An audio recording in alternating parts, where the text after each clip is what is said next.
folks, this is all the fruit.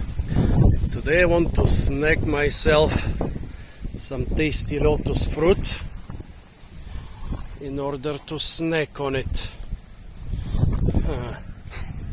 Well, however, lotus here is growing quite far into the water and it's surrounding by this acacia relative, which is incredibly spiny. I want to get at the ripe fruits over there. Well, lotus. Basically, in the west, there are a lot of birds around here. In the west, it might be best known as the Buddhist symbol of purity. But there is so much more to it. Not to say that being the Buddhist symbol of purity is not a lot. And actually a lot of its other uses are connected to this. But apart from its religious and ornamental value, this stuff is also a very important vegetable. Well, here, this is not a commercial plantation. I'm in the Malacca tropical fruit farm in Malaysia. Might have started out as a commercial lotus plantation. I guess this was once a commercial or a government experimental farm. Now it's become more a touristy thing. Well, that's why it's called foraging, folks, because you have to get the stuff. It's not so easy. Well, while I'm trying to get it, let me tell you a bit more about the lotus. Come to daddy.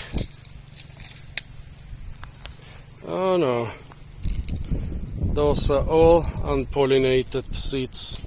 No, cannot use those. Well, as you can see, most of the fruits have been attacked by some animal that extracted the good pollinated edible seeds. Look at that. Over there, even a completely unripe fruit has been devastated, probably by a bird. Not even the monkeys can get that far into the water. Oh, what a pity. Well, okay, I wanted to tell you stuff about the lotus. If it takes some dirt, but I just decided that this is the toilet. So, the dirty water from the toilet goes right here. So I don't really want to touch that water, but I need to get some really dirty water to explain to you the lotus effect. Oh, this video is turning into a little fail. But yeah, that's what happens when you're foraging for stuff, folks. It's not like in the supermarket, you don't go and get it from the aisle. You need to work for it. Well, here I have a teeny tiny leaf and I have dirty water. Once you pour dirty water on a lotus leaf, it gets reflected immediately. This is the so-called lotus effect. When a guy in the 20th century wanted to commercialize the lotus effect and explained it to investors, he was laughed at. They kicked him out. That's how human development got severely delayed by about 30 years until people tried to check out the lotus effect again and realized, oh, this guy was actually not talking bull. Basically what this guy was saying was, look, lotus is the Buddhist symbol of purity. It grows in the mud, but it never gets dirty. Why? Well, because it's not smooth, but its surface is bumpy.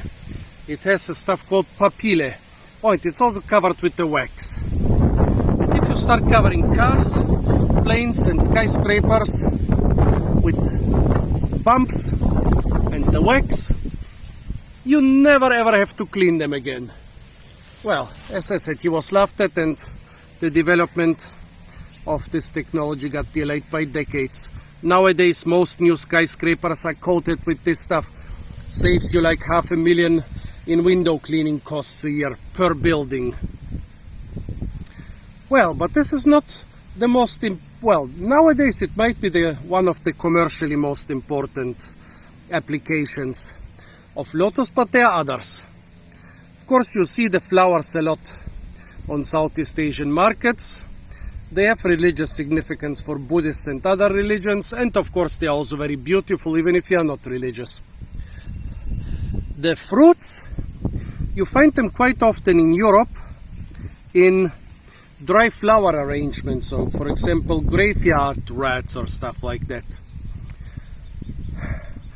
But there is so much more to it. It's a very important vegetable. Actually, if you go into an Asia shop in Europe, you will always find the lotus rhizomes.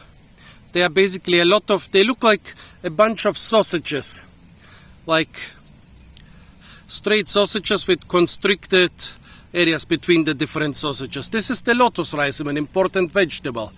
You can also eat the young leaves, young buds, young flowers as a vegetable. And last but not least, what I wanted to get were the tasty seeds. But it seems, yeah, I'm happy about all the biodiversity here, all the critters living around here. And I'm also happy that this pond is not covered only by lotus, but also by other plants. But this kind of prevented me to get at a good fruit. Yeah. If I continue trying to get at one of those fruits, I'll get wet and I'll get scratched. Getting scratched in muddy water is not a good combination. You're inviting so many parasites and diseases into your body. So for now, I have to pass. I'll walk a little bit along the edge and see if I can get to a place where I can harvest some lotus.